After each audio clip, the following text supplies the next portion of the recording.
열심히 공부해서 좋은 주식에 좋은 투자를 하는 방법을 배우는 시간이죠. 주식연구소. 대한민국을 대표하는 애널리스트, 주식 초보를 위한 최고의 선생님 염승환 이베스트 투자증권 이사 화상으로 연결합니다. 이사님 안녕하세요. 네, 안녕하세요. 네, 한국은행이 오늘 오전에 기준금리 인상을 발표했습니다. 예상대로 빅스텝을 밟았는데 오늘 발표는 어떻게 보셨어요? 네, 오늘 주식시장이 오른 거 보면 이제 확실히 시장에서는 그래도 좀 이 빅스텝이 물론 좋은 건 아니지만 좀 불확실성이 해소됐다라고 일단 보고 있는 것 같고요. 이창용 총재가 이제 모두 발언에서 그런 얘기를 하더라고요. 이제 앞으로 0.25%씩 단계적으로 올리겠다. 그러니까 시장에서는 8월에도 0.5% 한번 더 올릴 거라는 예상이 지배적이었는데 네.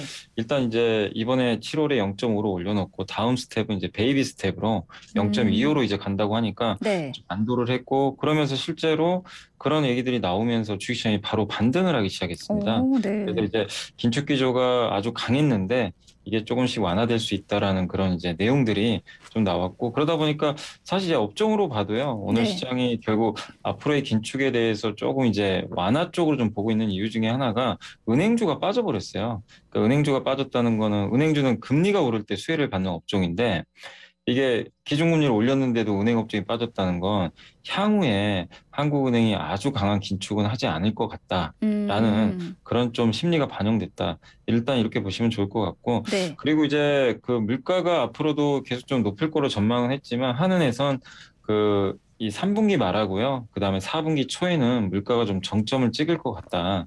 이렇게 좀 언급을 했습니다. 그래서 만약에 그게 맞다면 기준금리가 어쨌든 이제 올해 연말까지는 계속 올라가서 한 2.75%까지는 계속 올리겠지만 내년 하반기에는 이런 상태면은 금리 인하할 가능성도 분명히 있거든요. 아, 다시 인하를 해요? 네, 왜냐면 이제 어느 정도 물가가 안정화되고 그러면은 내년 상반기까지는 어느 정도 이제 물가를 보면서 좀 조절을 하겠지만 네. 지금 모두가 다 지금 경기 침체 좀 우려된다라는 의견들을 많이 피력을 하잖아요. 네. 그러면은 사실 이제 금리 인하가 가장 좋은 약인데 금리 인하를 할 수가 없잖아요. 지금 물가 때문에. 그렇죠. 그래서 이제 물가가 어느 정도 잡힌다면 이 한은의 시나리오대로라면 일단 내년 하반기에는 한번 금리 인하도 기대할 수 있는 그런 분위기가 형성이 됐습니다. 물론 이제 그 전제 조건은 원자재 가격이나 국제유가 같은 것들이 좀 안정화를 찾아야 된다라는 그런 전제 조건은 분명히 붙기 때문에 물가가 안정화되느냐가 좀 어떻게 보면 이제 우리가 앞으로 좀 지켜봐야 될 포인트인데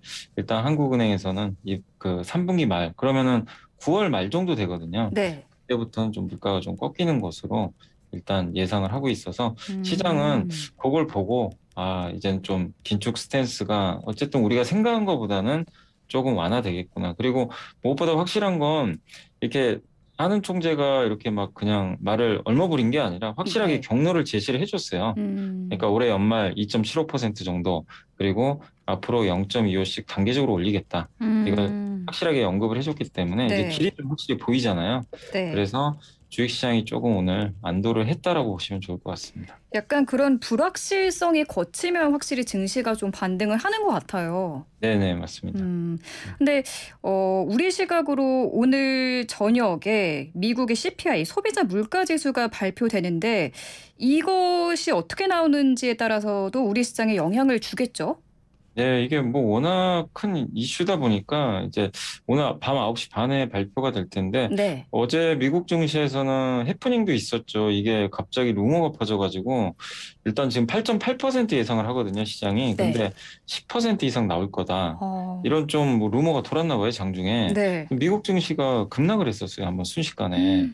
그러니까 그런 좀 거짓 루머로 밝혀졌고 정부가 이제 급하게 해명을 하긴 했는데 그러니까 시장이 지금 이 소비자 물가에 대해서 얼마나 지금 두려워하고 있는지를 나타내는 그런 좀 상황이 아닌가 이렇게 좀 보여지는데 네. 미국의 얼마 전에 카린 장피에르 미국의 백악관 대변인이 기자회견을 했는데 미리 좀 언질은 줬어요. 이번에 미국의 소비자 물가 데이터가 좀 높게 나올 것 같다. 언급을 했기 때문에 네. 높게 나와도 놀라지 말란 얘기죠. 그걸 좀 시그널을 줬지만 다만 뭐라고 얘기를 했냐면 이건 한물간 데이터다. 이미 6월은 지나갔고 6월 데이터가 높게 나와도 이는 과거에 천린한 데이터이기 때문에 너무 그거에 신경 쓸 필요는 없다라는 식으로 얘기를 했고 네. 사실 6월 말부터 국제유가가 급락을 했거든요.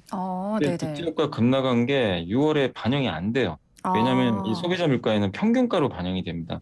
그래서 실제로 보면 6월에 휘발유 가격이 미국 같은 경우 5월보다 6월이요. 평균으로는 11%가 올랐어요. 그러니까 음. 이제 그게 반영되면 더 높게 나오겠죠. 네. 그래서 7월 들어서 지금 오늘도 미국이 아니 그 국제유가가 한 8% 폭락을 했잖아요. 네. 근데 이거는 7월에 반영이 되잖아요, 사실. 네네. 6월하고는 관계가 없는 데이터다 보니까. 어. 그래서 여러분들이 이게 시장 반응을 오늘 꼭 한번 봐보세요. 그러니까 8.8이냐, 8.9냐, 뭐 9도 나올, 9%도 나올 수 있는데 뭐 음. 얼마 정도 나오느냐 그거보다도 그러니까 네. 숫자만 집중하지 마시고 시장 반응이 높게 나와도 6월이 피크아웃이다. 6월이 곧 이제 물가의 고점이다. 이러면요.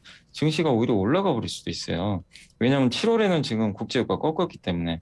근데 시장이 오히려 뭐 너무 높게 나온 수치에 놀래가지고 음. 계속해서 하락을 하고 뭐 7월 데이터도 믿을 수 없다. 음. 이런 식으로 나오면은 증시 변동성이 커질 수 있으니까 숫자도 음. 숫자지만 미국 주식시장의 흐름이 어떻게 움직이는지 그걸 좀 한번 더 면밀히 관찰해 보시면 좋을 것 같습니다. 숫자에 집중하지 말라고 하셨는데 저는 이게 9가 찍힐지 그 밑으로 나올지 참 되게 네. 궁금하거든요. 만약에 이 6월 소비자 물가 상승률이 9가 찍히면은 7월 FOMC에서 금리 인상을 굉장히 큰 폭으로 좀 올릴 것 같은데 네. 또 이렇게 되면 우리 시장에는 또 어떤 영향을 미칠까요? 근데 사실 지금 뭐 9 나오면 놀라겠죠, 당연히. 처음에는 이게 우리가 또 못 보던 숫자가 나오는 거니까 네.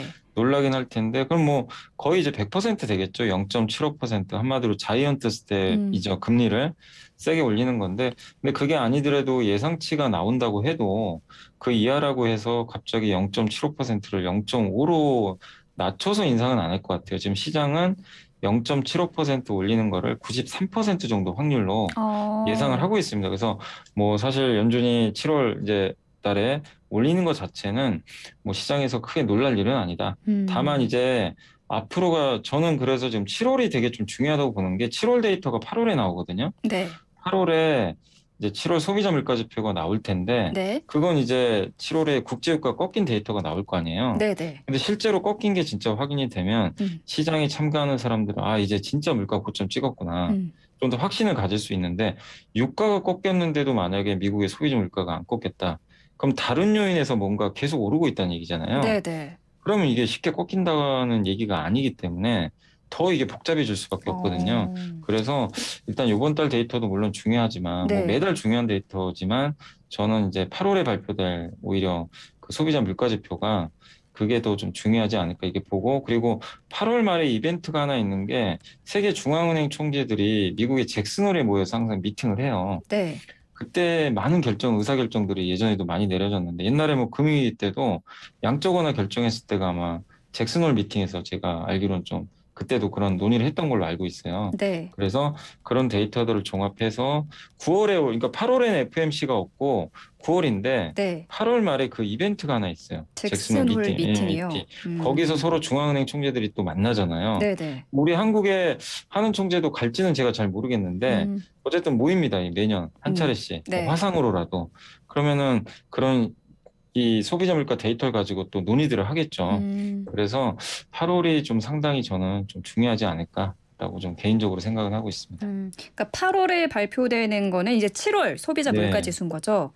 네 맞습니다. 여기서 어떻게 나오는지에 따라서 시장이 크게 흔들릴 수도 있다라고 전망을 네, 하셨고요.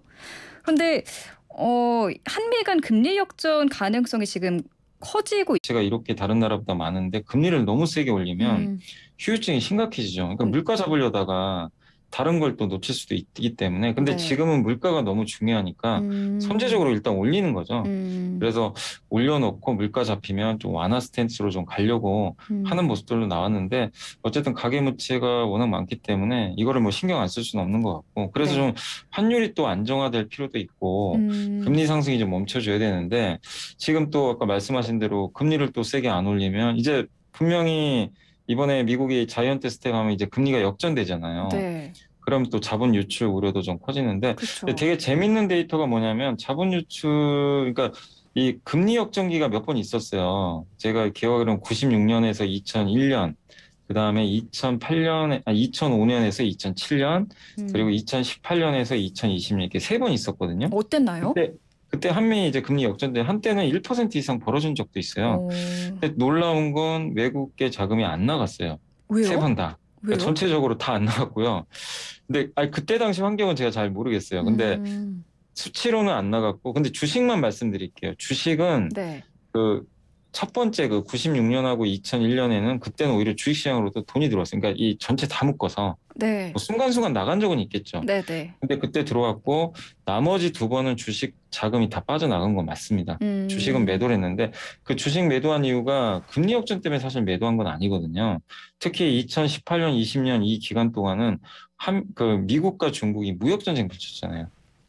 그게 금리 역전과 무관한 이슈잖아요, 사실은. 무역 전쟁이 있다 보니까 우리나라는 수출 기업들이 실적이 안 좋아졌어요. 그러니까 당연히 아, 외국인이 팔 수밖에 없는 거죠. 네, 예. 그래서 꼭 이게 그러니까 저도 이제 이게 투자하시거나 이렇게 청취하시는 분들한테 당부드리고 싶은 게 고정적인 그 고정관념을 너무 가지실 필요는 없어요. 금리 역전되니까 외국인 빼서 돈 나간다. 위기다. 그게 아니라 실제로는 그런 데이터가 많지도 않았고 그리고 어, 외국인들이 그러면 한국 금리가 그동안 높았잖아요. 네, 높았으면 우리나라 주식을 더 샀어야죠, 사실은. 그게 맞다면. 그잖아요. 음. 한미 금리가 훨씬 높았거든요, 우리나라가. 근데 예. 그렇게 우리 금리가 더 높을 때는 외국인이 이렇게 막 매수세가 거세진 않지 않았나요? 아니, 그러니까 이게 보통 이제 금리차가 벌어지면 네, 우리나라가 높으면 오히려 외국인이 파는 게 또 안 맞을 수도 있는 거잖아요. 네. 근데 지난 1년 동안 우리나라 금리가 미국보다 훨씬 높았는데 계속 팔았습니다. 그러니까 아, 금리 차하고 그렇군요. 상관없이 외국인들은 뭘 보냐면 그게 중요하다기보다는 당시 우리나라 주식시장의 그 환경을 봐요. 환경 자체, 기업들의 이익이 증가할 건지, 그리고 음, 달러화를 봅니다. 지금 가장 문제가 달러가 너무 세요. 그쵸, 네. 달러가 너무 세니까 달러화가 훨씬 매력이 있기 때문에 원화를 굳이 갖고 있을 이유가 없잖아요. 음, 이것 때문에 파는 거지, 뭐 금리가 역전되기 때문에 판다. 아, 이건 좀 차후 문제인 것 같아요. 아, 그래서 그런가요? 금리 역전에 대해서 뭐 너무 신경 쓰는 것보다는 저는 지금은 달러가 좀 꺾여줘야 된다. 달러가 음, 꺾이려면 유로화가 강해져야 되거든요. 네, 지금 유럽 경기가 너무 안 좋아요. 특히 네. 독일도 지금 문제가 심각해지고 있고, 그래서 유로화가 강세로 좀 전환이 돼야 외국인들이 뭐 금리가 역전된다 이거보다도 유로화가 강해지면 전 자연스럽게 그 외국인들은 들어올 수 있다라고 좀 음. 생각을 하고 있습니다. 저는 책으로만 이 경제를 배워서인지 한미 간 금리 역전이 나타나면은 이제 미국 금리가 높은 거를 쫓아서 외국인들이 네, 많이 빠져나갈 것이다 이렇게만 생각을 네, 했는데 오늘 말씀 들어보니까 아닌 것 같네요. 그 네, 유로화 강세가 나타나야 달러 강세가 좀 꺾이면서 조금 외국인 자본이 다시 들어올 것이다 이렇게 정리를 해 네, 주셨습니다. 오늘 말씀 여기까지 들을게요. 감사합니다. 네, 감사합니다. 네, 지금까지 염승환 이베스트 투자증권 이사와 함께했습니다.